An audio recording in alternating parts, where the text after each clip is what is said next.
October 16th, 2023, Washington County Coordinating Committee meeting. I'll go ahead and call this meeting into session. First item on our agenda today is public comments. Do we have anyone who would like to address the committee this afternoon? Chair, we didn't have anyone who signed up in advance to testify. We can see if there's anyone in the attendees who wants to speak. You can take a moment and use the raise hand feature. Like the vice mayor wants to say something. Right. She had her hand up. All right, I'm not seeing anyone, Chair. All right. I'll move us on to roll call. Go ahead and we'll go through the roll call today for attendees. Great. And Teresa, I see Mayor Rosner's joined. We can get him promoted up. Thank you. And I'll go ahead and go in traditional order by jurisdiction.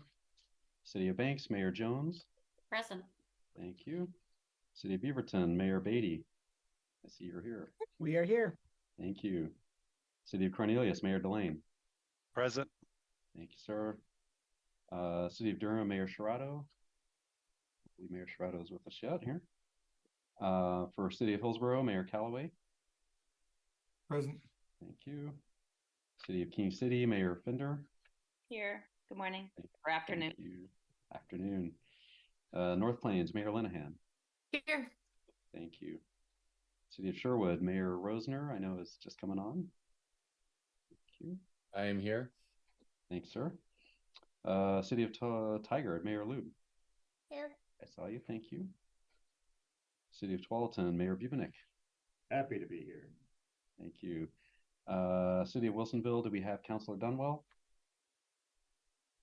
We'll keep an eye out for her. And for Washington County, Commissioner Fye. There you are. Thank you. Present here. Thank you.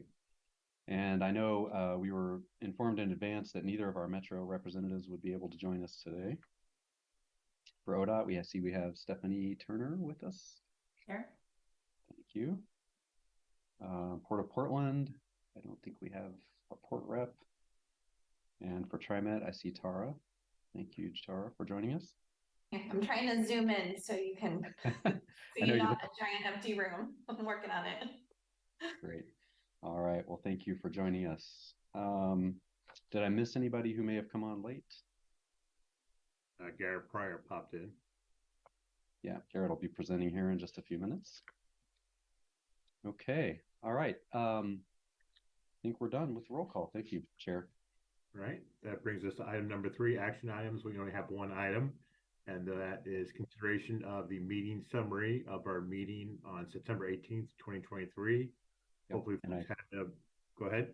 Sorry, I do have one point of clarification. Mayor Jones let us know, thank you, Mayor, that in the meeting summary under number 3A, the WCCC meeting summary, instead of saying September 18th, it should have said August 14th. So last month we approved the meeting summary for the August 14th meeting. Okay. So with that clarification, I think I'll make a motion to approve the minutes with that minor correction. Second. I have a motion and a second to approve the minutes with the minor correction. Any discussion on those motions? All those in favor say aye or raise your hand. Aye. Aye. Opposed? Seeing none. Abstentions? Seeing none. It passes unanimously. Great. Thank you. All right. That brings us to item 4A, the ODOT Low-Income Toll Program.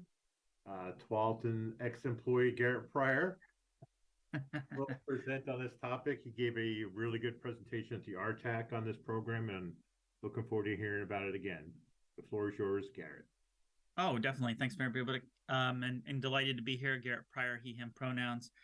I'll briefly join Mayor Beatty. This is my 11-week-old in the other room here. My wife is running out to pick the 4-year-old up from daycare. So keep your tolling comments quiet, calm. You know, let's not wake the baby as we go through this. I know that won't be a problem. So I'm here to update you because we're at a key point now in developing the low-income toll program. And kind of here's the critical question to keep in mind as I go through these next couple slides. The more discount or exemptions you carve out of tolling, the more costly it is for everyone else. And so that's where we're really trying to balance of how can we do an inclusive, equity advancing, low-income toll program, but one that's not overly costly on the administrative side to administer, or one where there's less revenue and other kind of congestion management impacts. So it's a real balancing act. So I'm coming to you here today to update you on where ODOT and the Oregon Transportation Commission are, and not making final decisions, but making kind of lessening or winnowing down the options that would then be carried into the final toll rate setting process. So again, I'm going to walk through here isn't the final end all be all on low income tolling, but we are getting to the process where we're going to get down to a more limited set of options that we take into toll rate setting specifically for that 205 toll project, which is the first up. Let's go next slide. So here's a little bit of a timeline of what's happening in the low-income toll world, because there's decisions made in different places that help inform this, that get us to that final, how much is the money, what's the geographic extent, what is the benefit type. And so we had policy that occurred earlier this year in the highway and the transportation plans that provide us some direction for what's working on. Commissioner Fye is on a state rulemaking committee. And so some of the low-income toll program will end up there. Primarily, that's going to be sort of higher level steps around what documentation is needed to enroll, how long before you have to be recertified, and what income threshold. So for example, if you were to go on TriMet's website and you see some of the key steps in their low income fare or honored citizen program, that's similar to the type of language that we're looking for in the statewide rules. Now at more of the policy level and the content of how deep is that subsidy, or how many income levels are there, that's what's occurring in that third bar down, and that's the Oregon Transportation Commission. And so with the governor's pause on tolling till 2026, ODOT is required in the OTC to provide a letter back to the governor called an implementation report on tolling equity. And so ODOT's working to get to the OTC at their December meeting to get more clarity to identify the benefit levels for rate setting that will then inform a more robust kind of 1.5 year long rate setting process that for the 205 toll project, or a traffic and revenue analysis, and that leads then into that rate setting process for 205. Again, the earliest tolling would be 2026. Next slide. So here is the decisions that ODOT's working on a recommendation for the OTC on. So ODOT is committed to a low-income toll program at 200% of the federal poverty level. That is similar to the income level that you have for a lot of the SNAP, WIC, other social service programs in Oregon, and TriMet's Honored Fair Citizen Program. And we're working on what are those options, 50%, 75%, 100% discount to bring into that traffic and revenue analysis. The next level, though, we're a little less solid on because we want to do some further study. But to focus in on what is that, if we do an additional benefit tier up to 400% of the federal poverty, what are those options that we study there? And I'm going to walk through in a second, how can we kind of take on some of the administrative, financial kind of challenges that we've seen in kind of our vetting of that option to date. And then we want to focus in on what's the geographic scope of who would be accessible in addition to your income level into the program. Next slide. So what are we using to work from this? We're looking at the existing kind of inequities, especially within the current gas tax, of how people with lower incomes have older vehicles, less fuel efficient, and are paying more than their fair share of the current gas tax. That's kind of that existing kind of inequities that are in the system today. Low-income tolling will be a part of that equitable approach that was directed and pointedly there by the legislature in 2021 in HB 3055. We're working on those policy direction and pieces that y'all helped craft and weigh in on with the Oregon Highway Plan Amendment. And then we have an Equity and Mobility Advisory Committee that has representatives from the area. Specifically, Amanda Garcia Snell has been on the committee for 3-4 years now. She's a Washington County employee. And that's helping craft that direction on how we and really look at kind of accountability and design of the program as it goes forward. Next slide. So the 200% level, again, that's what other programs do. There are, of the 60 plus tolling managed lane programs in the United States, only 4 have low-income toll programs, and 2 of those 4 really have come on within the last year and a half. So within the tolling industry, this is a really new venture that you would have this in place. And the way we're pursuing it in Oregon, we would be the first tolling project in the nation to have the low-income discount operational on day 1 of tolling. Basically the common practice is you have the tolling in place, you find out where the impacts are, and then you try to kind of mitigate or readdress it once that harm has been done. We're trying to avoid that harm from day 1. And then some of the new information we saw from the modeling analysis is that if you have tolling without a discount program, the people that are the very lowest income are just going to avoid the highway altogether. They can't make even that incremental choice. And so by providing a discount, even if it's a small discount, you start to attract folks back to the tolled facility to gain that benefit. And so it's not a complete revenue loss. It's actually a net, more of a net revenue or a kind of a neutral revenue impact for the 200% federal poverty level. Next slide. So, but we've been looking at, and our policy direction in the low-income toll report was what could we do beyond that? And so we know in the social service world, trying to avoid that benefit cliff. So if you make 201%, then you don't get the benefit is really something we want to try to look to avoid. If you look at the minimum wage, $15.34 in the Portland region and project out over a year, you're above the 200% federal poverty. So we know, and we've heard consistently, specifically here a lot from Washington County, which you employ a lot of folks from throughout the region and travel there. These are people making it between this 200 to 400%, preschool teachers, cooks, home health care workers. And so there's a real need for that economic impact to that group. And so I'll say, you know, our Equity and Mobility Advisory Committee, I think because of that kind of impact to those shift workers and that variability sometimes you can have with income at this range, has been supportive of the 400%. But recently in the really a lot of our conversations at the rulemaking committee itself and with the trucking industry, that a lot of times has to bear the cost of tolling multipliers or more costs. There was pushback on adding this additional benefit level. And really there's a kind of direction there from that community to see us to do a more limited program. So everybody more kind of bears those costs and we can keep the toll rates as low as possible for everyone. So that's just kind of some of the different opinions we've received on it. Next slide.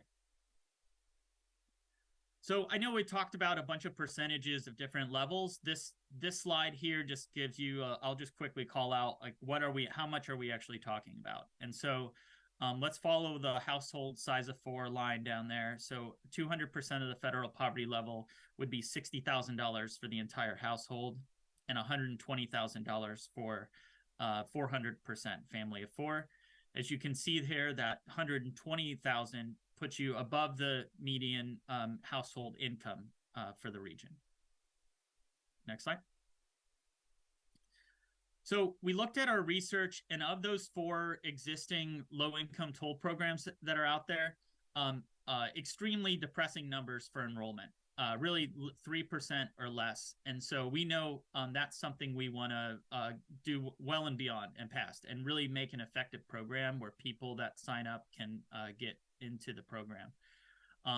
But as you'll see here in a second in some of the numbers we ran on different scenarios, we really found a correlation between, and it's kind of simple, if you have a larger benefit, more people are going to sign up. And so that's where we're really looking at what would the benefit level be that would incentivize folks to take the time out to provide the paperwork to sign up to get the benefit.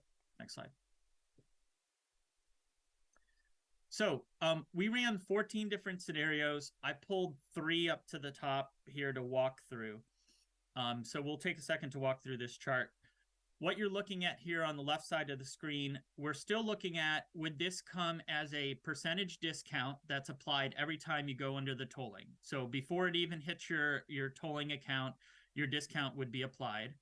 Or should we have a system where at the beginning of the month, you're given, $45 or $115 of credits on your account, and you drive, and you can, use up those dollars. And if you go over that, you start getting into cash loaded or what's on your credit card. So that's the benefit options when you see percentage discount or credit.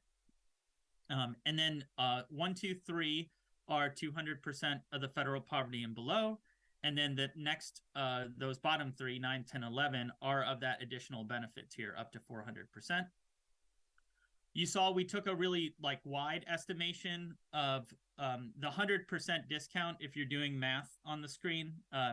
If 45 plus 45 is 90, not 115. And so that was intentional. We wanted to, the modeling kind of shows that if you give somebody something completely free, there's actually, it kind of incentivizes a little bit of driving in the system. So we wanted to overestimate the amount that was there.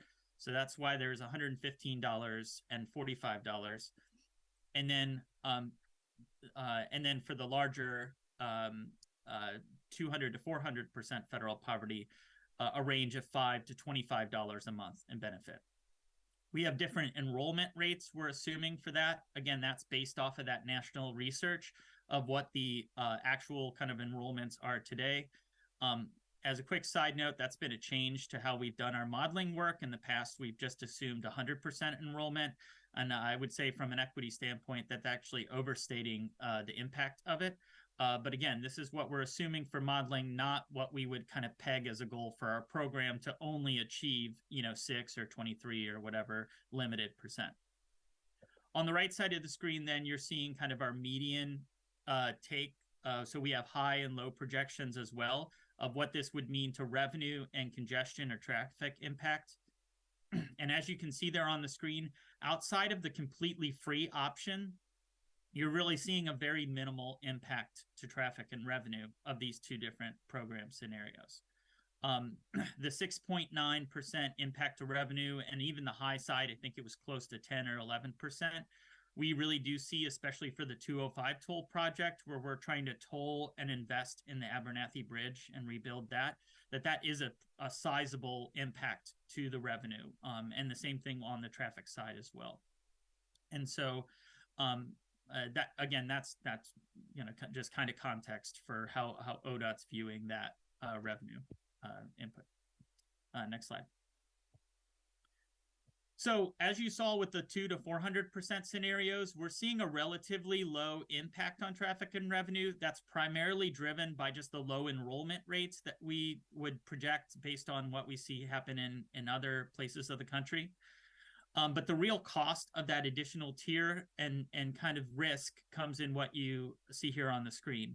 So of the tolling programs that are out there, they only go up to 200% federal poverty. If we went up to 400%, we would be the first ones to do that.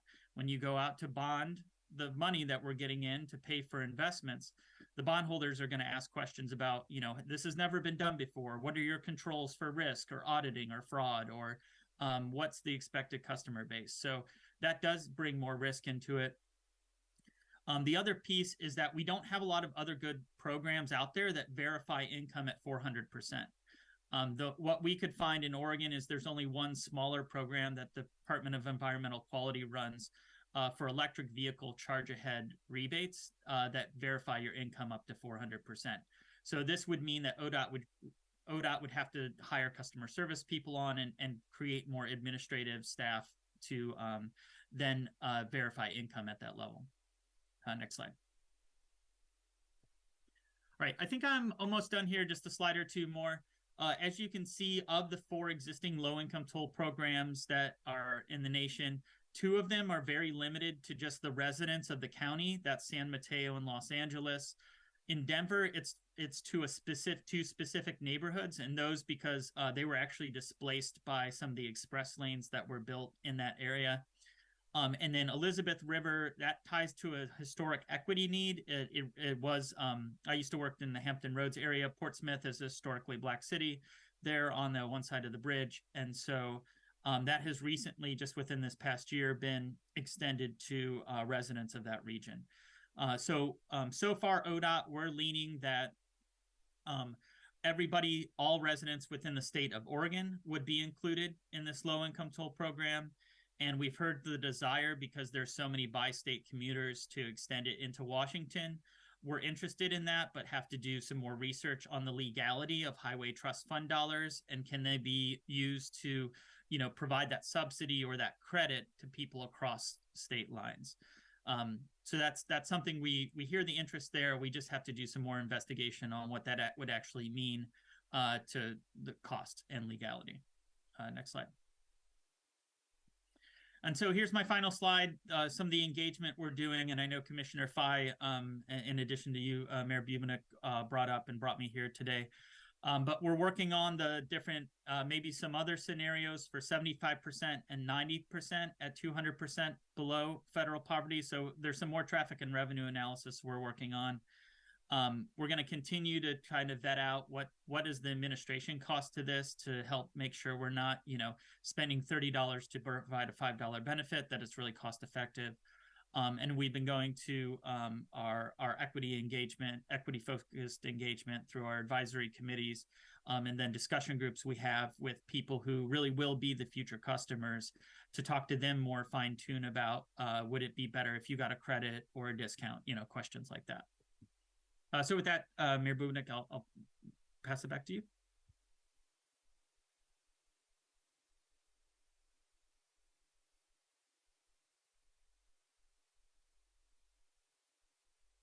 All right, questions for Garet?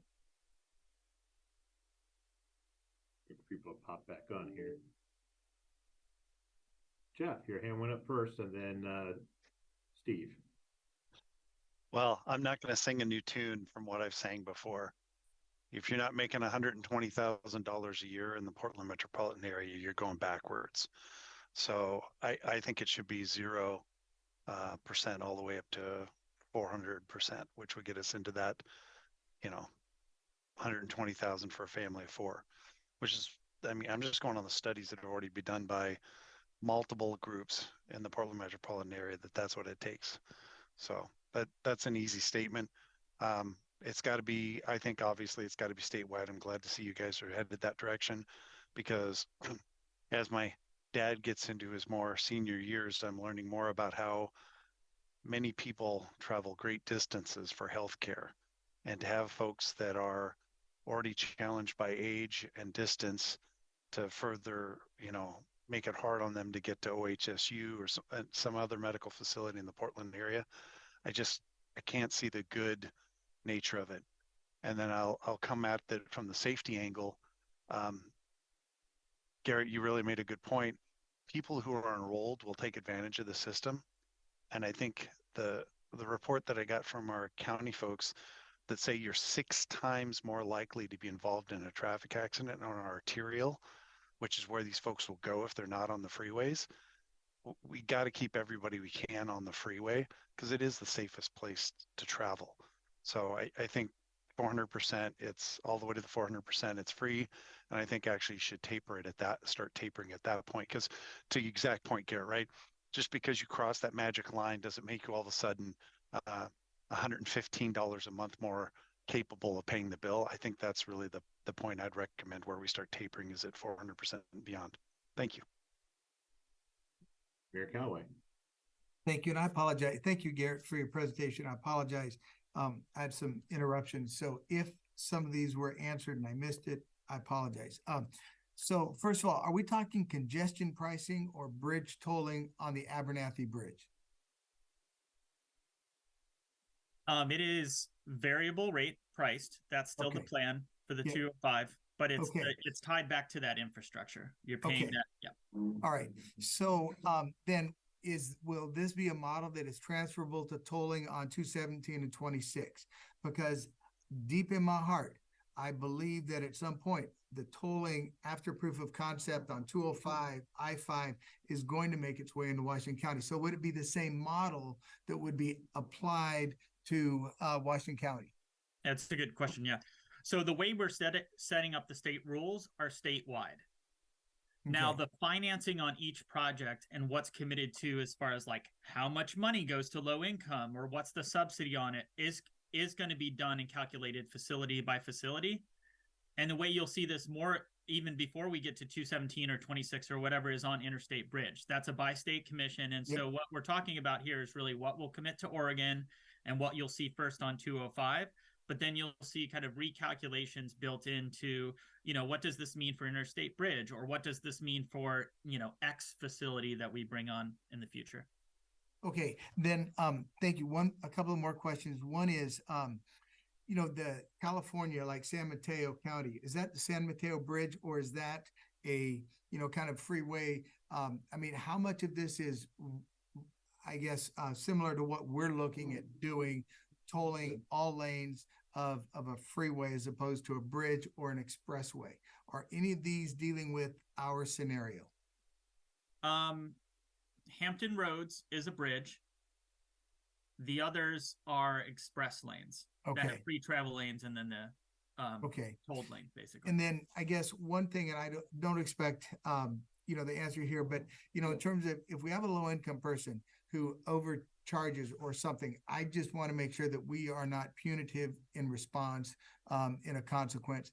And also, I think maybe it's TriMet or maybe it's another public transit service where you kind of pay a certain amount per month, and after you use that, everything else is free. And so rather than kind of reimbursing or something like that, that to me seems like that's a good way of making sure that there's no consequence at the other end. Sure, I'll say quickly to that about the enforcement piece of it. That's something outside of this decision I'm talking to you now. Commissioner Fye and the rulemaking committee looked deeply into to make sure, you know, because we do have state law that kind of directs ODOT, you can hold registration if there's unpaid, you know, and we work to make that the very last step that we would go to, you know, based on those concerns.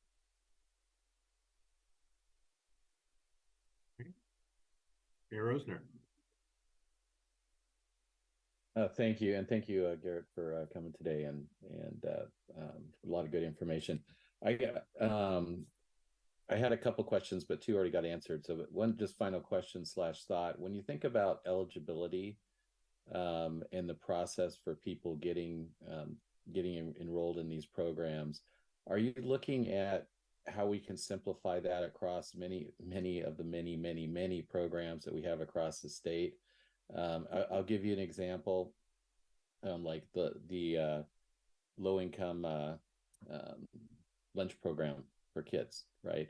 There's a lot of benefit programs that if you're on that, you're in the program. But during the pandemic, a lot of schools just started serving lunch to everybody, so people didn't enroll in the program. So are you taking a look at how to make that efficient, make sure we're capturing everybody, and make it easy, ridiculously easy for people to sign up for these programs?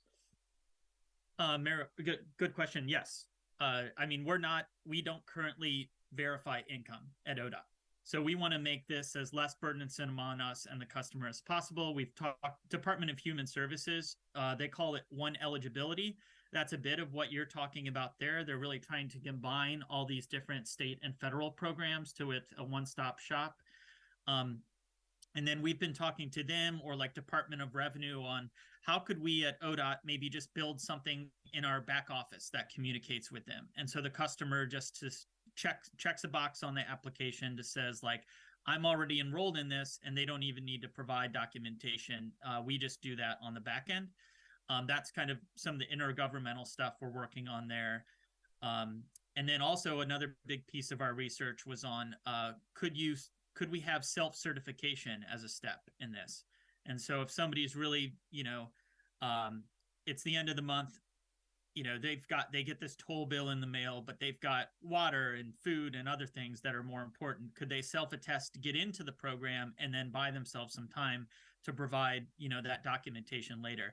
That's something we're still keeping alive and looking into, to get to your point there, to make this as easy as possible to kind of get into the system. Great, thank you. And I just want to just add real quick, I wholly endorse what Mayor Dalen was talking about in terms of going to the 400% level, because in this region, it's expensive to live here. Okay. Other questions or suggestions for Garet? All right. I'm not seeing anything. Well, thank you, Garet, for joining us today. That presentation got even better than last time, so very much appreciated. Well, I bring my A game for you, Frank. All right. Yeah. All right. So that brings us on to item 4B, a request from Commissioner Fye for a Washington County Coordinating Committee letter of support for low-income toll program. As you know, both Commissioner Fye and myself are on the RTAC, and we're listed. As I mentioned, Garet gave this presentation to the RTAC last month, and RTAC is pondering that same question of 200 versus 400%, and then if we do go with the 400%, what are the impacts of the program in terms of revenue, congestion, participation? So when he gave the presentation last time, most folks were awaiting more analysis before making a decision.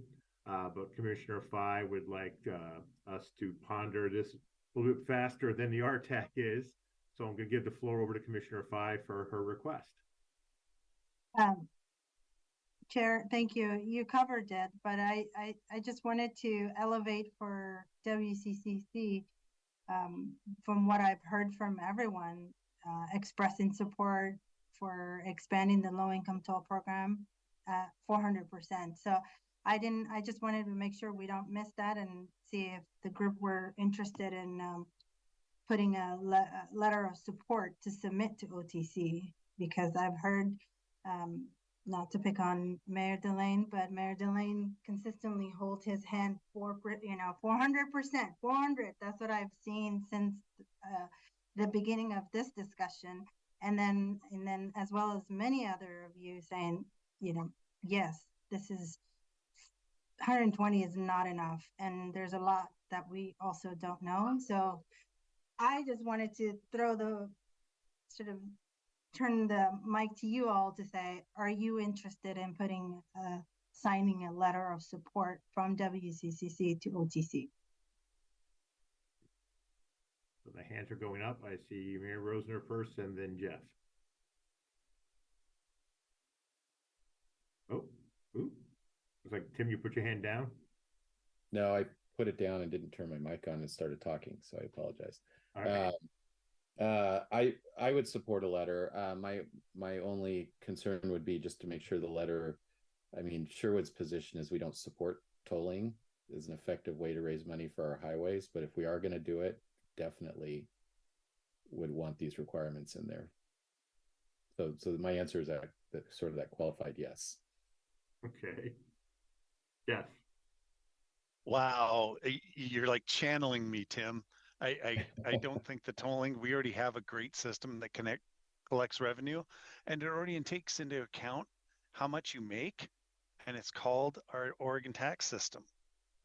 All of you enjoying the $5.6 billion kicker can identify with a system that's already collects the toll. So I think tolling is the most expensive, ridiculous system we can use to penalize our least that can afford. So I'm 100% in support of going to sending a letter, the 400%, and saying, hey, you could look at the tax system we already have and use it, and already use the money we collect on the tax system. This would be so simple for folks to do, and it wouldn't be regressive then.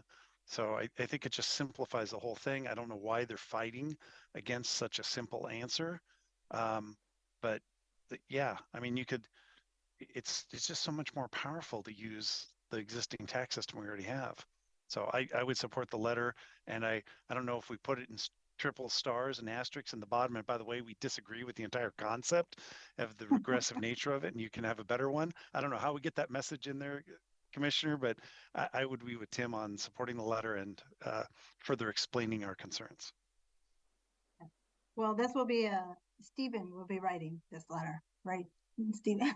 So I think he's taking notes and listening, and so he'll find a way to balance that hard act, I think. But Mayor Callaway. Thank you. As we're, I guess, advocating for fair treatment for our low income residents, and maybe this begins to creep out too far, and I understand if it does, but I would also like to recognize that so many of our low income folks live in the neighborhoods where these freeways cut through. And so as we're talking about protecting their incomes, I would also like to make sure that we address that we give thought to just the impacts of diversions through neighborhoods, which are many times in the homes, neighborhoods of our low income folks. Councilor Dunwell, you had your hand up. I did. Thank you. I'm totally in agreement with Mayor Dahlin and others regarding making sure that we do have the caveat in any letter that we would support the low income, but yet by the same token, we do have those concerns about tolling overall. In regard to the last comment from Steve Callaway, we also are very concerned about the arterial roads, as all of you know, potentially I-5. When that moment comes, I-5 cuts our city in half, and in fact, also takes our Charbonneau community, which is on the south of the Willamette, and potentially has a significant impact on a community that's comprised almost all senior citizens. Other comments or direction for Stephen and Commissioner Fye? So I'm hearing that there is agreement on the 400, going up to 400% level versus 200%, with the caveat that we still don't support tolling, but if we have to do the, we'd be supportive of going to 400% for folks. And what about getting into, we're not too clear, I don't know if maybe we don't address it in the letter, the methodology, if you will, of how ODOT's going to do this. Is it going to be, do we want to get into that, a suggestion, or just stay out of, is it credits towards it? Is it discounts? Is it 100% discount? Is it partial? Or just stay out of that and just say in general, we support 400% and we await their analysis and methodology and how to apply it. Jeff.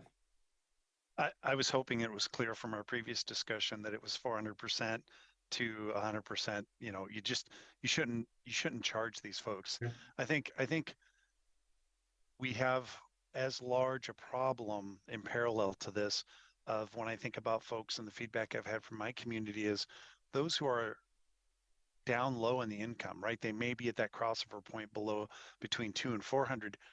They may not have a bank account. They may not have credit cards. How are we even going to set up a system that charges tolls to folks that don't have bank accounts and don't have credit cards because they can't afford it, or they've made mistakes in the past and their credit won't allow them to? This is part of my fallacy with this entire system, where it should just be using the income system we already have established in the state. So yeah, it's 400%. It tapers off, and it shouldn't be a credit by use. It's just an exemption, right? You get your little ODOT provided electronic thing that will require software updates every so often. So we're going to continue to be handing these things out and accruing more costs. But it should just exempt you, right? You're part of this. So you should, and I think you should be able to self-identify, right? I mean, it can be checked just like the state said through the back office, right? You can look at what you say, these 4 people are in this household. Because I look at my community, right? I've got 4, 5, or 6 wage earners living in a household. So thank goodness it goes up. But all of those people are just scraping by, and I think each one of them deserves the exemption. It shouldn't just be the one person that files for the household. It should be all 5 or 6 of those people that file and say, hey, this is my address. You can check my adjusted gross income based on the state system. And here we go. And I probably didn't jump into on this earlier, but as far as the across the river, you just got to figure that thing out, right? WDOT is already committed $1 billion into the program. They future committed a couple more billion. They are just into this system as much as we are. And by the way, oh wait, all of those folks that are crossing this bridge to work pay Oregon taxes. So you could just take it right out of the Oregon tax system again. You wouldn't have to have a separate tolling system. Oh my gosh, how would that work?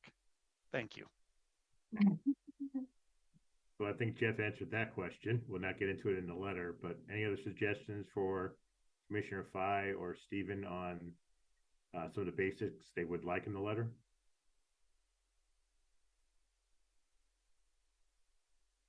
Do you have enough, Stephen, to start off with? I think so. Maybe just thinking about logistics, I'm not sure if it would be useful just to do a show of hands or thumbs up, just, you know, are folks on board with those two basic parameters, general concerns about tolling, but if there is tolling, we support the 400% AMI provisions. And then I do agree that getting into the methodology might make it quite complicated. So maybe just sticking to those higher level talking points might be the best way to go at this point. All right, so is everyone in agreement on the first two bullet points? Show of hands. Yep, looks like it. All right, excellent. I think we have enough to work with. Thank you. All right. Thank you, everyone. Sure. That brings us to item C, which is jurisdictional updates. So we haven't done this in a while, and we sent an email was sent out last week. Hopefully you saw it. Giving each city about 2 minutes worth of time to let us know what's going on in your city.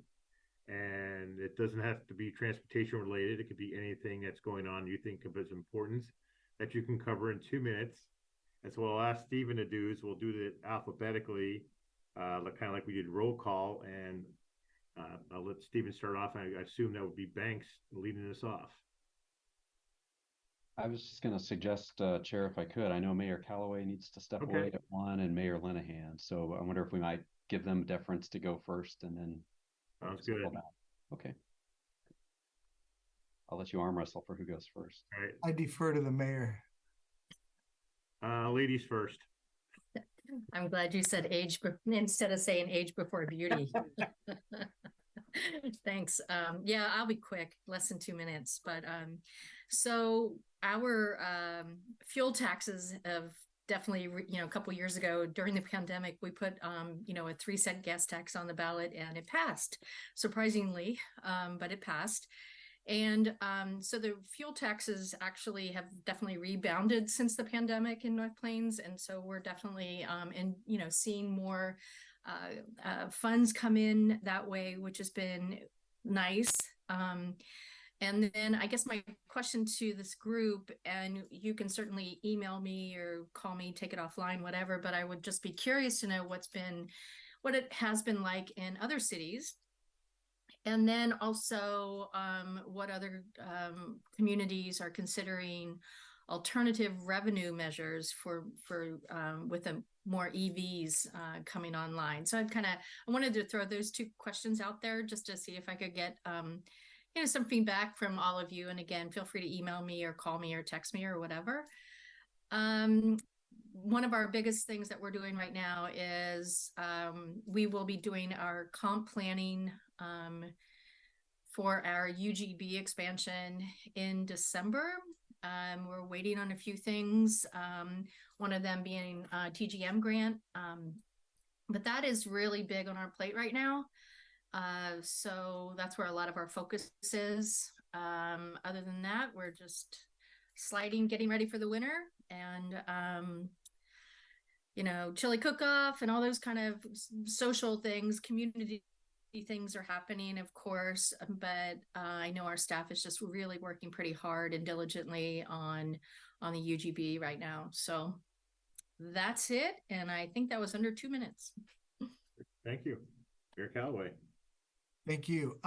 So I would say, you know, one of our biggest jurisdictional challenges is probably, you know, what is being done outside of our jurisdiction and the impact that it's having inside. And, you know, I think, you know, I was reminded of that today when we did a ribbon cutting, you know, for a joint project between the county and the city, and the important role that MSTIP played in bringing that project to fruition. And so I just, you know, I'm going to say one of our biggest challenges is for me, and I think also for you, is protecting MSTIP. I know at at a recent Board of County Commission meeting, a shortfall in, I think, with the jail and with IT, which is probably 25 million. The suggestion was made to take MSTIP money and apply it to those two projects, which is absolutely the wrong use of MSTIP. And while it may be legal, because it's in the general fund, I would argue that it's unethical and against the spirit of the voters who approved it time and time again, which is why it's in the general fund. So that is, so I'm just going to stick with that one. If people want to hear more jurisdictional challenges in Hillsborough, the number 2 one would probably be the mayor. And then after that, everything pales by comparison. So with that, I will yield my time back to the chair. All right. Thanks, Steve. All right. So Stephen, I guess we'll start with roll, and it'll be Mayor Jones and Banks, correct?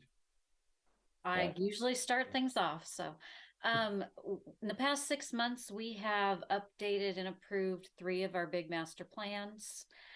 And so this coming month, we are voting on SDC charges, which we're looking to increase, in some cases double, in some cases not quite double, but we've had one development application. No, we don't have any applications yet. We have a development agreement that has been signed, and we see another one in the near future. So we're just getting ready for some pretty significant housing increases in Banks. And the other thing that has been on everyone's mind is safety. We had a child killed in their neighborhood, hit by a car. So that is very much on everybody's mind. And the reactions of people of, well, it must be the speed limit, and it was not speed. So trying to work through those emotions at the same time as making sure, yes, we have to go through every process, because we can't just unilaterally reduce the speed limit somewhere without doing all the studies first. And that's really hard for people to understand. So there's the City of Banks. I'm going to put in a plug though. My daughter is in a Heart production of Seussical the Musical. It is fabulous. It's the next 3 weekends. I highly recommend everyone buy tickets to this. Right. And if you do, you may see me and my wife and our grandkids. It's so much fun. I'm in the costume committee. I'm having a blast. So yeah. In the audience, not in the play. I want to make sure, Stephanie, you know that. Yeah. We're not expecting you to step up, Steve. All right. Looking at the screen, I believe Mayor Beatty's up next. I'm shocked that another mayor is overly involved in something else and on a committee to help do other things. I see you and I feel you, which is why every time I leave the house, my husband told me not to volunteer for something else. Well, I think like what's relevant to this group is we're working on a TSP update, and we're working, we're involving staff from neighboring jurisdictions. Beaverton is surrounded by some of our awesome partners. So what we do impacts everyone else. We're going to be one of the first cities to apply the new CFEC rules and new ways to approach engagement and help reach diverse communities. I think that's really important. We are actively working on 2 MSTIP funded projects, the Milliken Way Extension and the Denny Road project. We have a council retreat coming up in November. Transportation is something my council wants us to work on all the time, but obviously funding is a huge piece of that. So those are kind of the big areas that we're working on, and definitely want to take the moment to congratulate the City of Tigard and Mayor Lube on their awesome award this weekend from the Street Trust and some of the work that they're doing. So we have a lot to learn from each other. Next up, I'm looking here, ABC. Mayor Delane. Delane, there we go. Thank you. I would remiss not to start with safety as the first item. So on the safety front, it's the fire levy for us. And that is multi-jurisdictional, right? Because every time something happens in our community, if it's in ours or Forest Groves or Hillsborough or North Plains or down in Gaston, Cornelius Fire rolls. So we are in the process. This next month, we'll have a out-of-cycle fire levy vote to basically substantially increase our fire levy so we can maintain staffing and equipment. So that's a big deal coming through. So I'm encouraging everyone to vote on that, and it will be, we'll have to figure something out if it doesn't pass, but I'm sure it'll pass. It passed by, the previous ones passed at 70 and 80%. So I'm sure we'll get the message out and people understand. Tying back into our traffic discussions and our regional stuff, free and reduced lunch, something struck me because we were talking about that as a pre-qualification. To give you an idea, I'm not sure what your communities are like. I can't know everybody's demographics.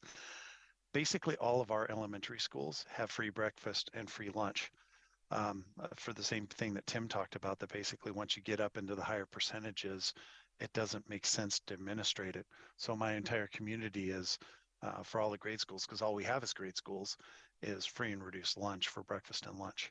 So that gives you kind of an idea what our community is dealing with on income and transportation.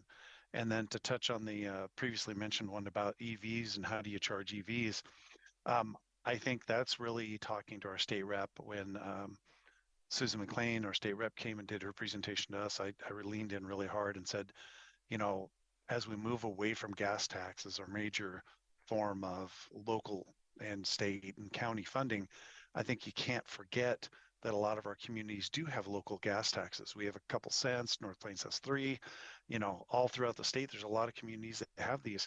And as we move to something which they're probably looking at VMT, we need to make sure that we continue to get that revenue for us, right? We need to have the replacement system as part of the inception.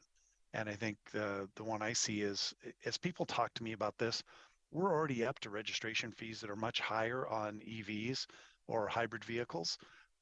It's very hard for folks that are on challenging income status to be able to pay those, to pay $200 or $300 to register a vehicle. You're not encouraging them to get one of these. You're discouraging people to move to the hybrids and the EVs because of the registration costs are already so high. I think we need to move to something that allows people to pay it incrementally, like we do gas tax right now. You every time you fill up your car. So you need to be able to figure out how to implement the VMT that way. So I think that's what I'll give back any time I had left for that. Thank you. Thank you. It's Mayor Wenzel, correct? I think so. Hi. So I want to just piggyback off Mayor Calloway. Forest Grove really relies on MISTIP funding. Currently, we have the highway, the Martin Road and 47 project that helps our community members get out to Highway 26, and that's going to be completed soon. And I'm sure the people in Verboort are really happy because they're sick of all the detour. I'm hearing it at my teaching job. I have a friend that lives out there. In the queue for the county for MISTIP, I believe is the Maple and South 47, Maple and Highway 47. That's really important to our community. There's probably a fatality every year on that stretch. We just had one last week. A community realtor, he volunteers with the chamber, with Habitat, was struck by a car while he was riding his bike and killed. So I know that's in the queue, but I have to like say a little bit of frustration because that was, we selected that preferred plan my second year on council in 2015 or 2016. So, you know, I'm just getting worried with MISTIP funding that's going to get cut. And we've really actually have just needed that for so long, that safety improvement. So I just want to, again, say like, you know, whatever we can do with the county commission and to help like transportation, MISTIP, public safety, those are really just super important things to fund. And we can't not fund one to fund the other. And then just as a little bit of happiness, Forest Grove with the last levy started building out a recreation program.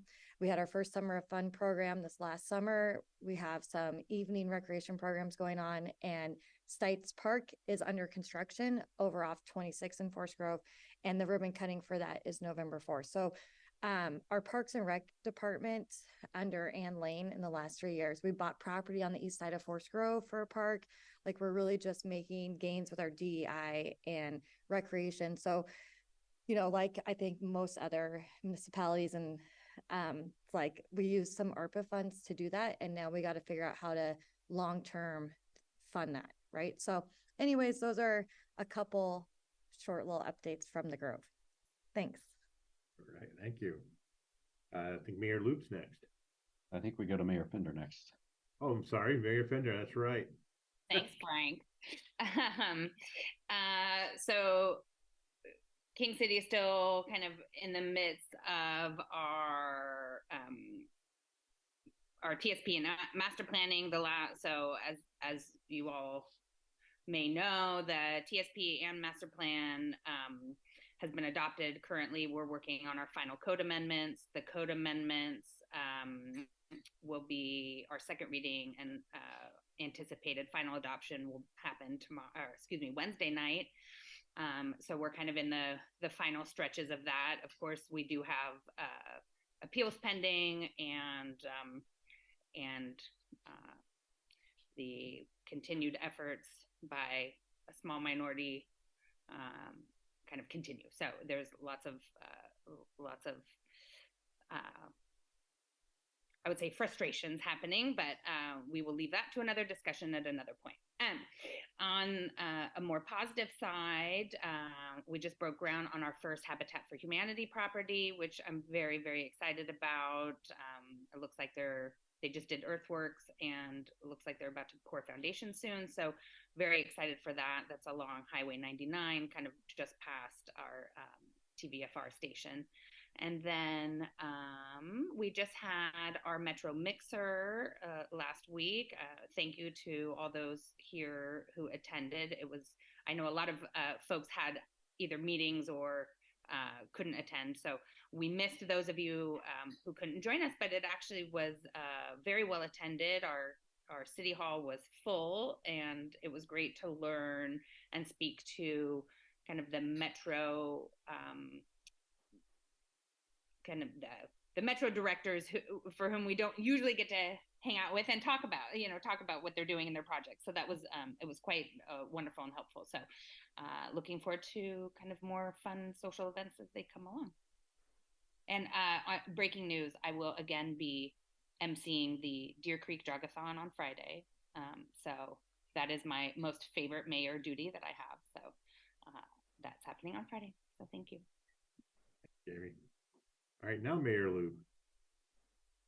Thanks, everyone. I survived my daughter's 3rd birthday party yesterday, which so smart to do it somewhere not my house and just look at the floor and say, see you later.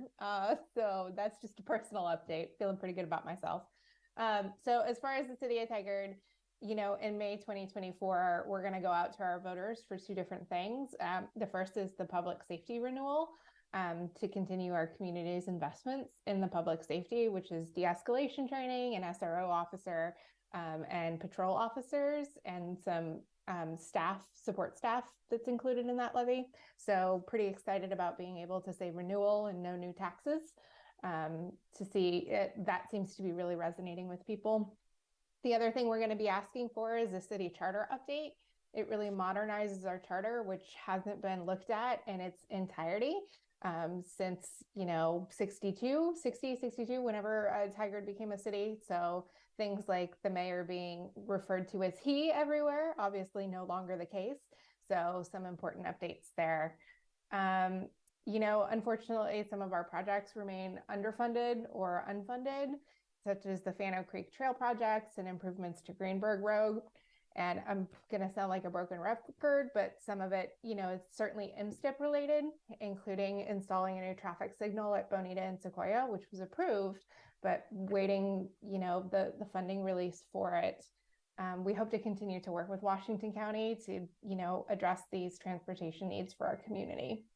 Tigard and the Metro are working together for an IGA for safe streets and roads for all in our transportation system action plan. So it's going to go to the city council in mid-November, and we're beginning to work our new safe streets program, which is really important. And I would be remiss if given the opportunity to speak and not mention Hall Boulevard. So I hope every time you see me, you cringe because you hear Hall Boulevard. So continuing to look for working with ODOT in partnership to find funding to get it transferred over to us, and then to find the funding to make it a safe street, so our community doesn't continue to have to lose their lives over unfunded transportation projects. So that's all for me. Thanks, everyone. Thanks, Heidi. I think I'm next. Over the weekend, Tualatin won the Good Governance Award from the League of Oregon Cities for our Tualatin Moving Forward program. Remember, that's our $20 million bond program that was approved in 2018. All the projects will be completed in 5 years rather than 10. And the whole program has been on time, on budget. Approximately 40 projects got completed, anything from flashing beacons at pedestrian crossings to the repainting, I should say, an additional lane being created on Nyberg Road as you head towards I-5 South to move vehicles about 2 to 3 minutes quicker through that section of highway. So super proud to have won that. This Saturday, the world famous Pumpkin Regatta in the Commons will be held. Starts at 10 a.m. The first race is at noon, second race is at 2. Last year, we had 30,000 people attend. So if you're going to come early, get a parking spot. I'll be making the opening remarks. And then at 3 o'clock is the kids' costume contest, where myself and my chief of police are among the judges. It's one of the worst things to do as a mayor because you have kids crying. I'd rather have them being happy. Then our climate action plan is now out for public comment and review. We're going to have it out there for next month or so to see how both businesses and residents feel about our plan. And then finally, we're doing our TSP update. We put together a committee of 12 residents who are very involved and very interested in transportation, in addition to 3 city councilors to help guide our process of our TSP. And that's it for me. So I'll hand off to Councilor Dunwell in Wilsonville. Hi, thank you. All of our updates are actually pretty much road and highway related. Just to call out real quick that regarding the I-205 and I-5 tolling projects, Dwight Brashear, who is with SMART, he actually has served on the Equity and Mobility Advisory Committee that's advising on that low-income toll program. So we're pleased that he does have that local voice in some of the decisions that are being made moving forward. The next update is regarding the Beckman Road bridge closing. So if you're not aware, Beckman Road, with our new development in the Frog Pond residential area, is going to be very shortly closing Beckman Road, which is the primary access to that new development, and actually eventually goes into the Canby Ferry. One of the challenges that we're going to have is because they're completely rebuilding that bridge, that this road will be closed for a year, which means that that traffic will be diverted over to Stafford, Ellingston, and 65th. And both Ellingston and 65th are Washington County roads. So we are counting on an $8 million county road funds for that intersection improvement project. And that is on the border with Washington County. And then finally, although it doesn't necessarily impact Washington County, but I do think that it's looking around the corner to the future, is that SMART is actually getting ready to start testing with ODOT for their bus on shoulder program on I-205 between I-5 and Clackamas Town Center. The SMART bus on shoulder program is already running on I-5 through Washington County almost up to the Ellingston exit. So we're excited to see how that testing goes. As more of our individuals are going to be having to look to alternative transportation because of the tolling that's coming down our future, to know that it's not going to impede their travel by too much. So we'll see how it works, and I'll give you an update as the test goes forward. Thank you. I was remiss. I've skipped over Mayor Rosner in Sherwood. My apologies. That's okay. I thought maybe someone had changed the alphabet and I didn't hear about it. So no, it's just, they're just sick of all the we're a little competitive between Sherwood and Tualatin, so I have make you last. That's true. Just I'll keep it brief. Just a couple of things. We are going to be awarding a contract to build our new pedestrian bridge over 99 West with the YMCA and the high school. So we're hoping to get the construction started on that late this year or maybe the first of the year. It's going to take about 18 months. So if you commute on 99, expect maybe to see a few more issues on top of all the other construction that's going on in Twelton, Sherwood, and 99, but things are rolling along nicely. So we're very excited about that project. We are in the process, we finished our Sherwood West concept plan, there's about 1,400 acres in our Sherwood West urban reserves. So now we're in the process of evaluating whether we do an ask or not from Metro. And a lot of that conversation that's occurring with our council and staff is just about what are all the tools that we need in place to manage the growth once it comes into the urban growth boundaries. So we're having conversations with that probably make an initial decision here in December. So that's going very well. And then just, we continue to drive, a balance of housing and economic growth, development in Sherwood, and continue to have some successes.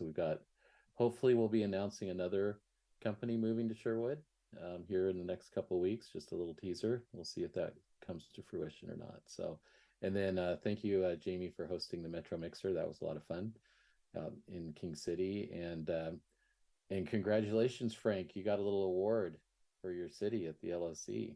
So congrats on that. Thank you. All right.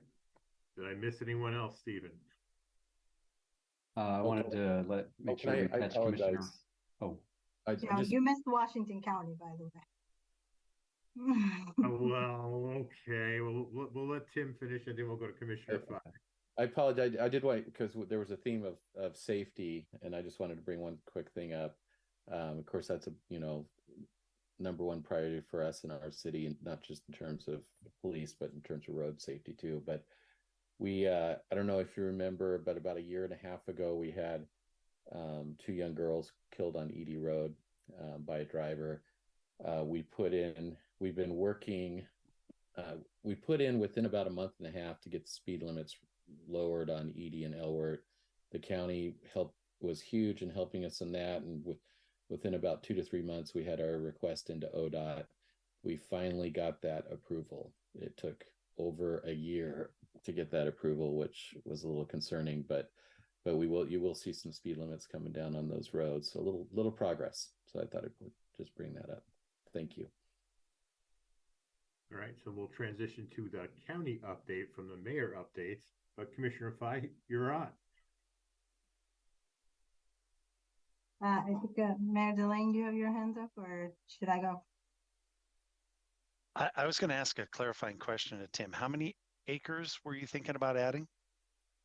So that is a question. There's a lot of groups that would like us to bring the whole thing in. So we're having that conversation on council. So I have no idea at this point, but I will say that it will definitely, I don't want to get in front of my council too much on this, but my guess is we will do an ask, and it will probably be mixed industrial and residential. How many acres though, did you say? Oh, for the overall area, or how much are we going to bring in? How many, in the area? In the area, I think it's 1,400 acres. I just want to scale that for everyone. That's the size of the entire city of Cornelius. Thank you. You're welcome. Anything I can do to help. See why I picked on him last? Now, Commissioner Fye, 3rd time's a charm. Let's get you in. Thank you, Mayor. Just quick updates from Washington County. Washington County Land Use and Transportation had 2 grand openings recently for new street improvements. One last Saturday for the completion of Cornell Road safety improvements, and then one that Mayor Callaway talked about earlier. That was the Cornelius Pass Road project and the Reedville Trail project, and we were there this morning. Just doing some few remarks, and there are great turnout, by the way, Stephen, and to the Washington County team and everyone involved of that project. It was very well attended. LU2 held one of their twice yearly development forums last week I went there myself, and it was really a great turnout as well. It still seeing strong demand for both single family and multifamily building permits. Many process improvements. The team shared there are many process improvements that are underway to help get permits out the door in a timely manner. I think that developers, I think sort of one of their biggest concern is getting permits out the door in a timely manner. So it was really welcomed to hear that, and checking in with some developers they've seen the improvements is what I've heard, Stephen. So kudos to you and your team of some of the process improvements you're implementing. It's making a difference. And LUT is still subject to a stay on new land division and residential development in wildlife habitat areas from the State Land Conservation and Development Commission, LCDC, until new Goal 5, natural resources regulations are adopted by the county. So that still is in effect. Community planning staff are working on the new significant natural resources project now with the goal of filing an ordinance by April 2024. I know I said that really fast, and there's a lot of moving parts in that statement, especially regarding significant natural resources in the Goal 5. So connect with Stephen if you have any questions. And then departments are working on budgeting and are looking ahead to 2024. The board heard a presentation from the Washington County Public Safety Agencies last week, and we will have a work session on potential public safety and library levies tomorrow. So please tune in, or at least download the documents, the presentations. LUT is continuing to work on MSTIP, MSTIP, and transitioning to a transportation capital improvement plan process, which you will hear more about at the upcoming WCCC Retreat and over the next few months. So roll your sleeves up, and that should be a good discussions. And then the staff wanted me to share with you, there are a lot of big personnel news happening at the county. More importantly, there are three significant staff that were hired. One is a new assistant county administrator. Many of you probably interacted or collaborated with Rachel Fuller. Rachel Fuller is no longer with the county, but in her place, we hired Danny Ledesma, which actually starts today. And then we have a new chief human resource officer. That's a first for the county as well. And her name, hopefully, Stephen, I don't pronounce the last name, Lisa Tekich. And Lisa also starts today. And then least but not last, we have a new housing director for housing services for Washington County, and her name is Molly Rogers, and she starts in the beginning of sometime in October this month. And no relations to Commissioner Roy Rogers. Great. Thank you, Commissioner Fye. And Sarah, I just wanted to acknowledge too, we have an ODOT rep and a TriMet rep too. They may have some updates to share. Okay. I would love to take a moment if we're still close enough to time. Yeah, we got a few minutes. We'll do Tara first and then Stephanie. Great, thank you, Mayor. So a few quick updates from TriMet. Our team brought to WCCC TAC our proposed service changes for next year. Last week, we're continuing to roll out Forward Together. And so if you all, we're currently seeking public comment on next year's service expansion plans, and we've got a lot in store in the Washington County area. So if you visit trimet.org/plan, that has the full slate of all the bus routes where we're proposing service increases and adding in some of the new routes, which we talked with you all about, most significantly the new routes to serve the Intel campuses at Ronler Acres and Aloha. So please do take a look at our FY25 proposed service changes as we're starting to get feedback on that. There's also some great information on that site about a new planning effort we've done to look at deployment of zero emission buses and where to start rolling out those buses as they come in.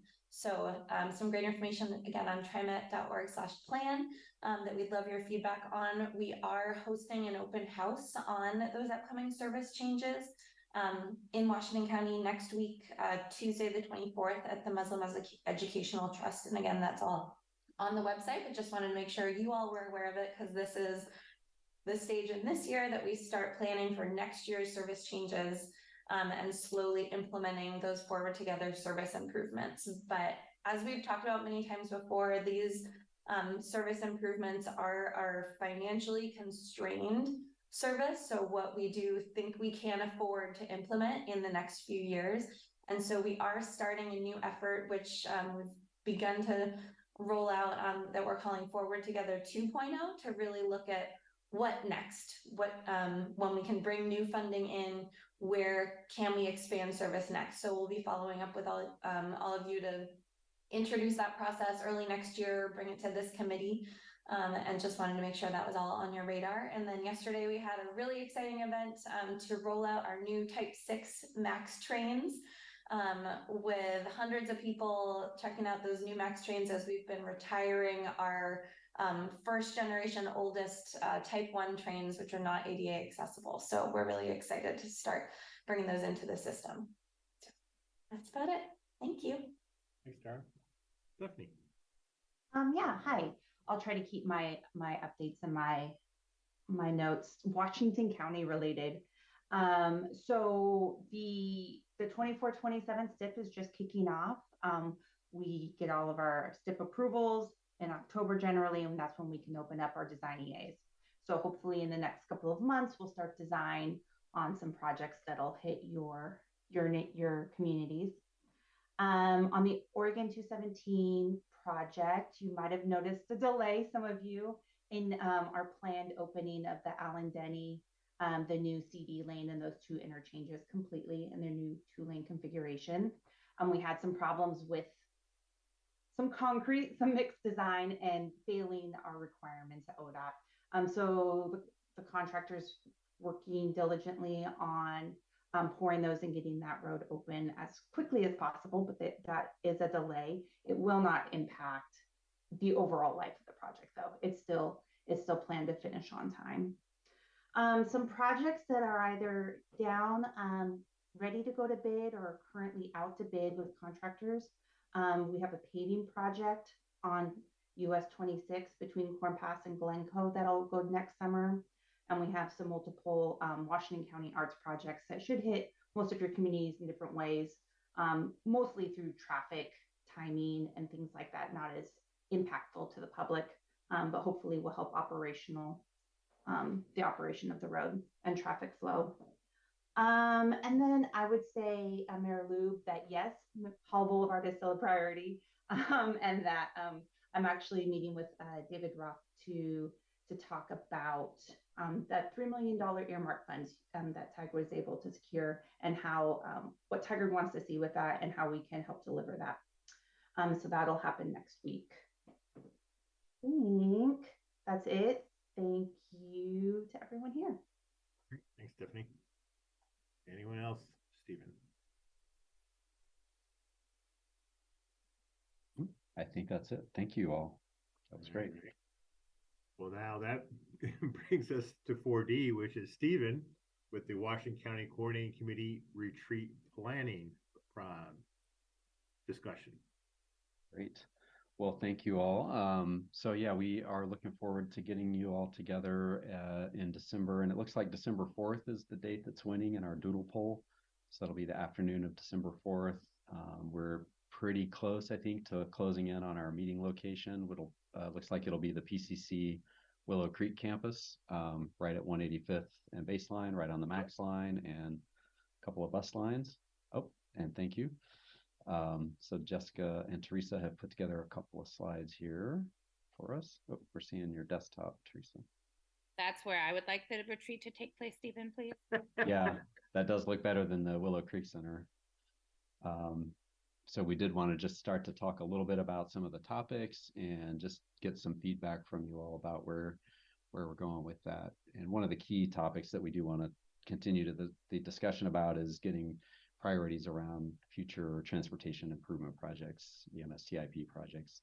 But we also are wanting to sort of look back, knowing that we have an awful lot of new members on the committee and people that are just newer in office generally, and really step back and take a look at what is the WCCC and how was it formed and why do we still do this, and what are the best ways that we all can engage in some of our local and regional efforts with you all. And we'll be inviting all of the WCCC members and your alternates as well. We'd like to try to get at least one rep from each city in person at the meeting, preferably both, but we'll be offering a hybrid version as well, just in case some folks aren't able to attend. Oop, we had it there and then we lost the presentation.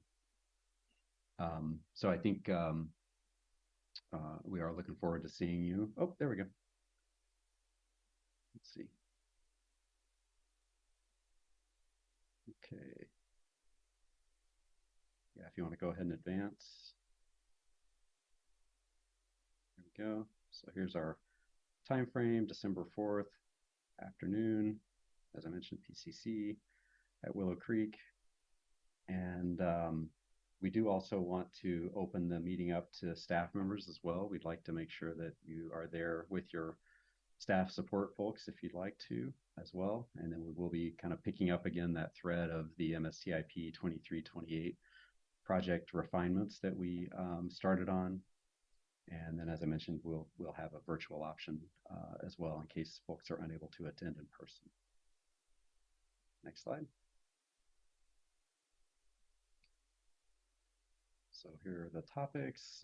We also wanted to do, again, a quick TDT primer, Transportation Development Tax, just make sure everybody knows a little bit about that program, how it works, how it's administered across the county, and what it's how the funds get used.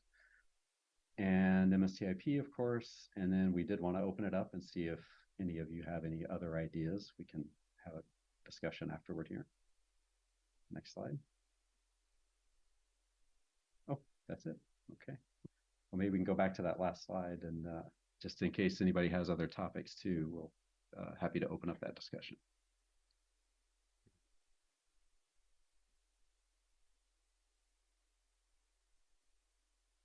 Right. One thing we talked about, Stephen, was part of the 101 is that a quick review of the bylaws, and then possibly adding something to the bylaws about the event of if the chair and the vice chair can't attend a meeting, that the past chair could run the meeting. So is that one of your ideas? That's part of the 101? That is correct, yes. Yeah, we've had this come up once where we had both of our chair and vice chair had a conflict, and so having a third fallback person we think would be good, and just getting that into the bylaws officially would be great. I see Mayor Rosner's hand is up. Yeah, thanks, Frank. Can we change that first MISTIP agenda item name to how do we just keep the current funding that we've always had and add some more on top of that? That's a decision that might get made above my grade, Mayor. Thanks for the suggestion. I do feel, I was just going to say, I feel pretty good after we've had a couple of briefings with our board members. I think certainly there's a real recognition of the importance of our transportation funding programs, and as you all are aware, we're in the midst of, all of us, I think, challenging financial times, and so needing to figure out how we balance that out with public safety and justice and other needs too. So, but we look forward to a good conversation. And again, I think I've heard pretty good statements of support from our commissioners to keep the program moving. General question, Stephen. Sorry, popping in here, Tim. Will there be other commissioners there besides Commissioner Fye, or just Commissioner Fye? So Chair Harrington is Commissioner Fye's alternate, so she would be invited to the meeting as well. Right. Thank you. Other questions for Stephen or suggestions?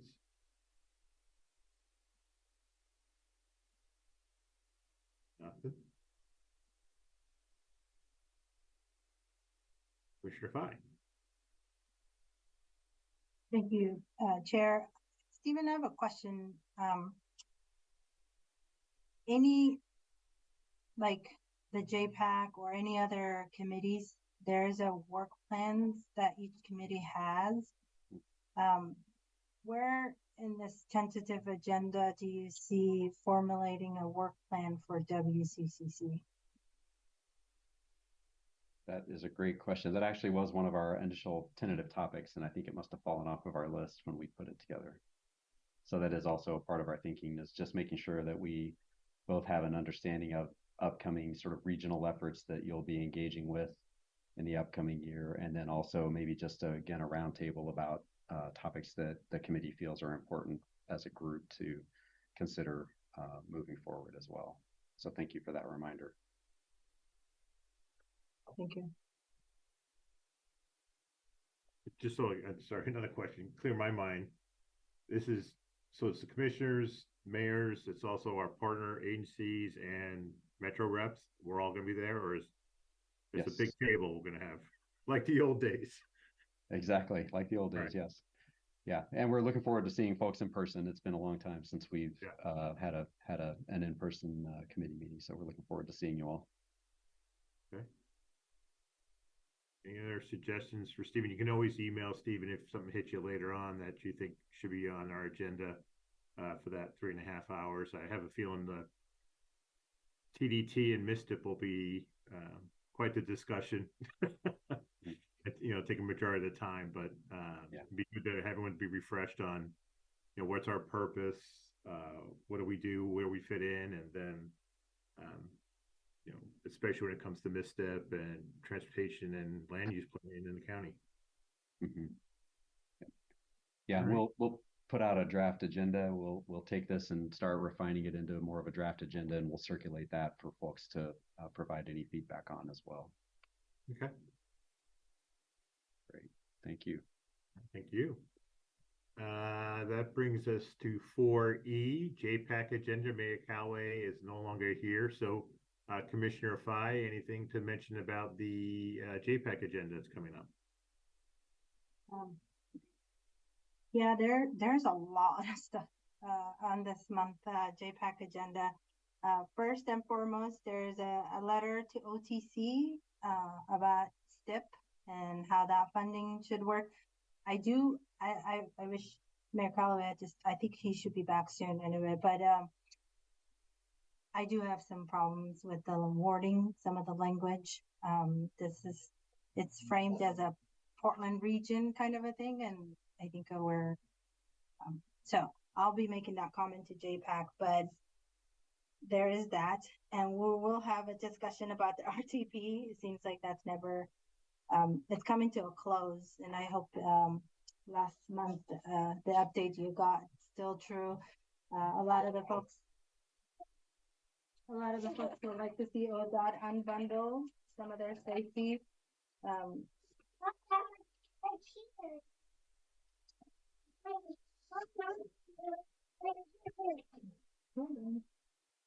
Okay. Somebody wants a snack. I need some chips. So we're gonna, it's not a voting. I just want to be clear. No, the RTP vote happens in November, JPAC, and then it moves to the Metro Council.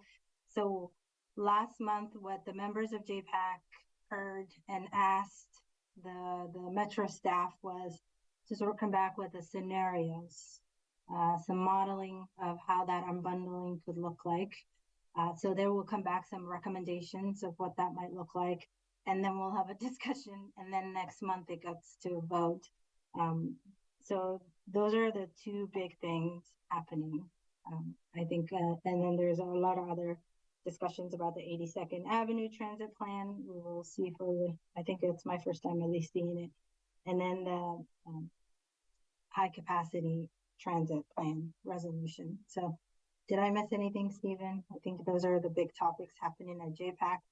I will like for you all to take a look at the OTC letter and at least send your comments to Mayor Callaway so that he can provide those comments. If it's not something that it's pretty straightforward from what I see, other than some semantics.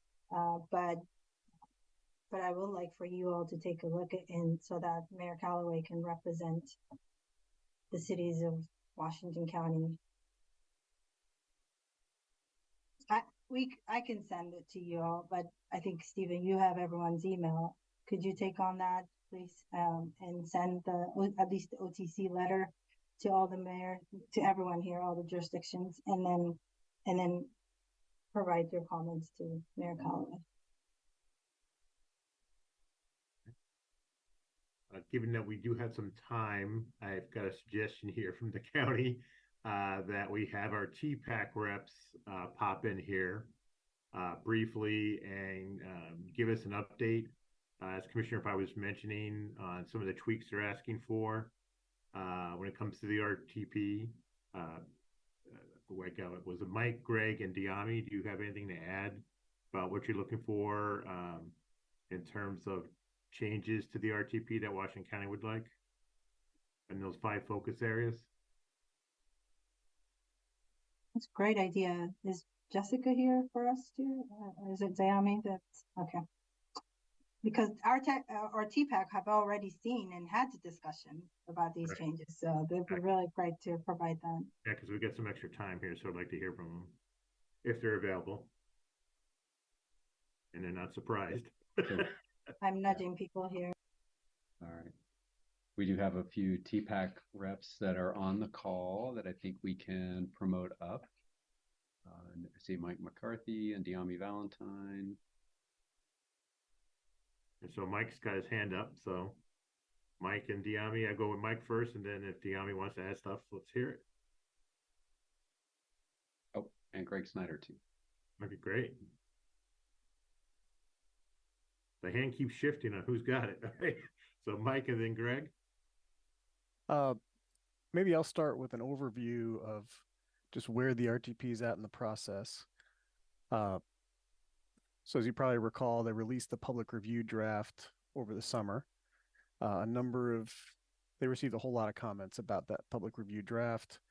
And then staff went through each of the comments and decided what they thought they should change in the RTP from that.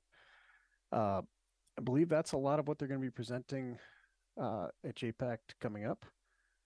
And then meanwhile, the discussion started about how would the 8 various agencies want to see the RTP amended. And that discussion started at TPAC with more kind of a tell us some of your potential amendments and let's talk through our process for how to do that. That'll be coming up some more next week at the MTAC. And then would also be coming to TPAC on November 3rd. So that's at the staff levels. And then at the next meeting, each would then be asked to make a recommendation to JPAC and MPAC, so the elected level committees, who would then vote on the RTP and what recommendation do they make to Metro Council for Metro Council to consider it, I believe, in late September, all working towards a deadline in December by which the RTP has to be adopted for federal funds to keep flowing. So at this point in the process, it's the start of, if it is adopted, what amendments would you want to see to it and what will formally be proposed, and then leading fairly quickly to basically a yes or no vote among both the JPAC and MPAC. Okay. Greg, you had your hand up and took it down. Do you want to add to what Mike said and Diami? Thank you, Mayor. Just Mike's done a great job representing the cities of Washington County, and I'll say at a staff level, we've been having a robust discussion about some of these technical elements. And Mike has continually brought up the diversion of, aspects of the mobility policy. And we've also brought up all of the, is it going to help us bring in urban reserves? Is it going to stay the same, or is it going to be a burden on bringing in urban reserves? That's where all the housing is 34,000 dwelling units is in the urban reserves. And the mobility policy, we're looking at that is it going to help us do that? Or is it going to be a hindrance? And I think the jury is still out. Fortunately, we got that implementation postponed. It'll be postponed until something called the Regional Transportation Functional Plan. And that's when we're going to be looking at measuring carbon and all of these other things in a different way. So it'll be good over the next 2 years. We'll have a lot to report on, I'm sure. I think Jessica's got her hand up, and then we'll do Jessica, if Deami has anything to add, and then to Mayor Rosner. Thank you, Chair. I just wanted to bring up that I'm the MTAC rep, and MTAC is actually taking a vote on Wednesday to forward the RTP up to MPAC, and then MPAC recommendation goes to Metro Council. And I wanted to share that Washington County cities have been working together, Washington County and all the cities. We have a shared document on proposed amendments to the RTP, to the key actions that Metro is proposing for each of the 5 key policy topics that are still outstanding. And just so we can stay sort of together when we go to TPAC and MTAC, it's going to be a challenge, I think, to get everyone's amendments in order through all the various committees and up through the process. So we're doing our best to coordinate here. And so we're working with your staff. Great. Yami.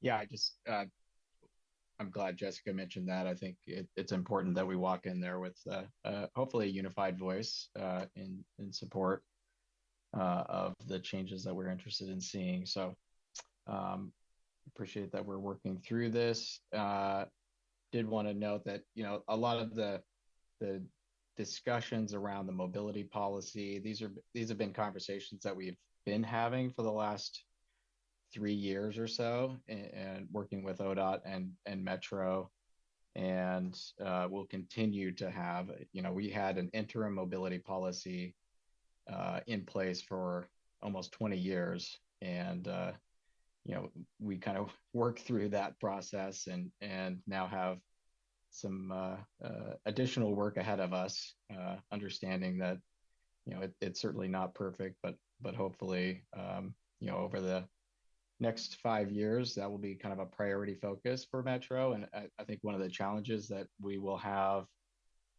is identifying, because we've identified a lot of work over the next 5 years in advance of the next RTP, and kind of prioritizing the resources, Metro's resources and local agencies' resources will be important in advance of action for TPAC and JPAC.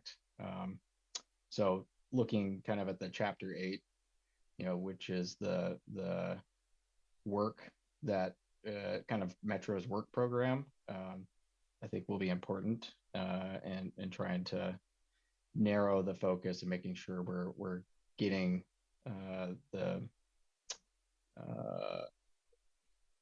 work that we want from Metro, which, updating the regional transportation functional plan should be kind of first and foremost on their work program. I think is some of the comments that we're going to be carrying forward.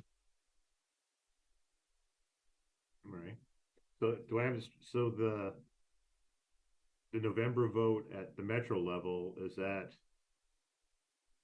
the amendment process? Are you going to ask the amendments before, or is you vote to approve it or disapprove it and then add amendments? Which way is that going? I'm kind of confused. There's going to be consent. So there's going to be a bundle of consent items that will be so MTAC will start taking action on that at this month's meeting. TPAC will similarly take action on that at our November meeting, and then JPAC will follow suit. And there's it's a little challenging to keep track of how this process is going to move forward. So Metro staff recommendations, that's going to remain unchanged. TPAC and MTAC will provide an alternative, set of changes that we would like to see to Metro staff recommendations. And then JPAC will essentially act on that recommendation. Okay. All right. Mayor Rosner. This is more just a thank you to all of you. Just gave us an update and everyone who's working on coordinating Washington County voices in this process. We had a update on this in the last impact program where we went over the public feedback, and Callaway and myself were very vocal. The feedback is not scientific. They rely on nonprofits to get the word out on top of social media and Facebook, and I know you guys have heard the numbers, but only 17% of their respondents were from Washington County, and we represent 38% of the population. So making sure our voices are heard on what our priorities are, regardless of kind of weighted feedback that they're getting, is important. Tim, were you going to bring up how much of the feedback was it even from folks that aren't even in the region? I don't have that number, but Clark County was 2%. But if you have a number, I don't have it.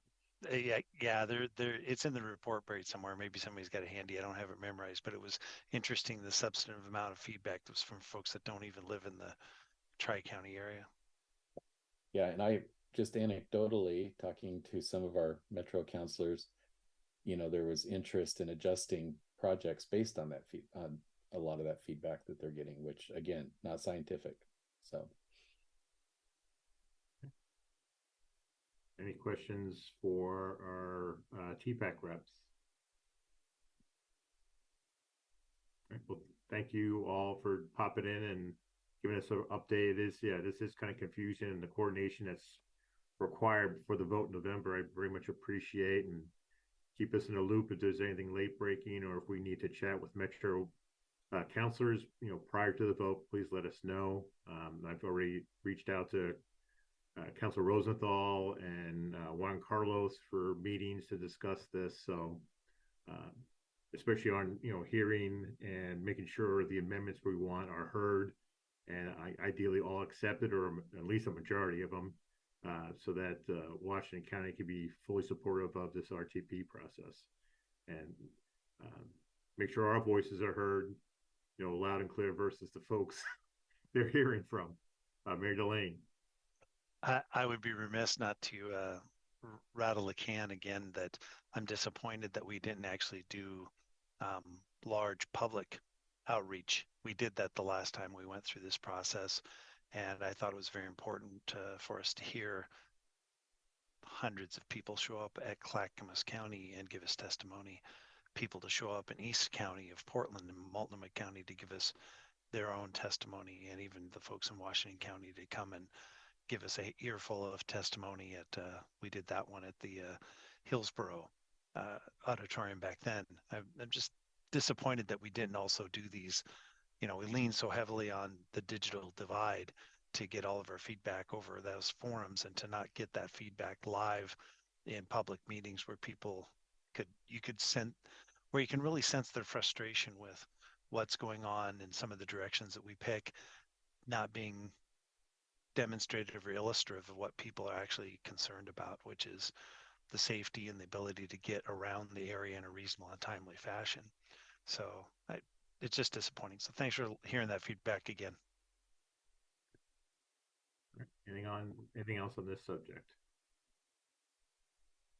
All right, that brings us back to Tim with his MPAC agenda update. I don't think it's even available yet, is it? Well, the next one's not available. That's the usual pattern that we have timing these meetings. And I just gave a quick update on some of our conversation on the RTP discussion that we had at the last MPAC meeting. We did get an update on where we're at with the urban growth report and that process. And as most of you know, there's a new group that the CEO of Metro convened, called a stakeholders group, that is really digging into kind of the process, transparency steps, and what that UGR process is going to look like. Myself and Mayor Callaway are on that group, and I can, as that progresses, I'll give updates on that in this meeting as well. All right. Okay, that brings us to item 5, and I'll put Mayor Lube on the hot seat right now because Mayor Wenzel and Mayor Callaway aren't here. Any updates on the Region 1 Act meeting in October? Now I'm trying to remember what we talked about. It feels like it was forever ago, even though STIP or anything? Probably STIP, right? Or no?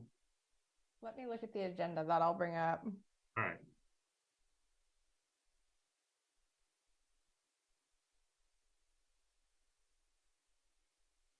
Oh, we got an IBR presentation, and they did just like a 101 sort of on tolling, and that ended up just being a million questions that I think they weren't anticipating. What they slated like 15 minutes for, I think it went for like half an hour, 45 minutes.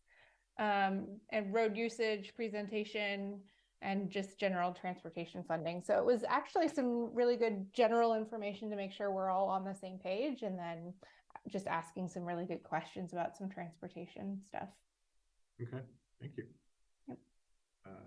Anything else for the good of the order? We're a little early, which I know everyone, it's not gonna be too upset if you get 10 minutes back of your life here. Anything else for today? Not seeing any hands. Well, thank you all for attending this afternoon, and make sure to put December 4th on your calendar for the retreat, because it's going to be very important, because like we said, it's going to be our big chance to discuss M-STEP and the future M-STEP and the impacts on all of us plus the county. And Stephen has his hand up. Yeah, just really quickly, thank you, Mayor. I may not have been clear too. We'll be getting a meeting invite out probably at least this afternoon or tomorrow for the retreat. So watch for that from Teresa Gardner. Okay. Great. Thank you all. Thank you. Well, great afternoon, everyone. Thanks.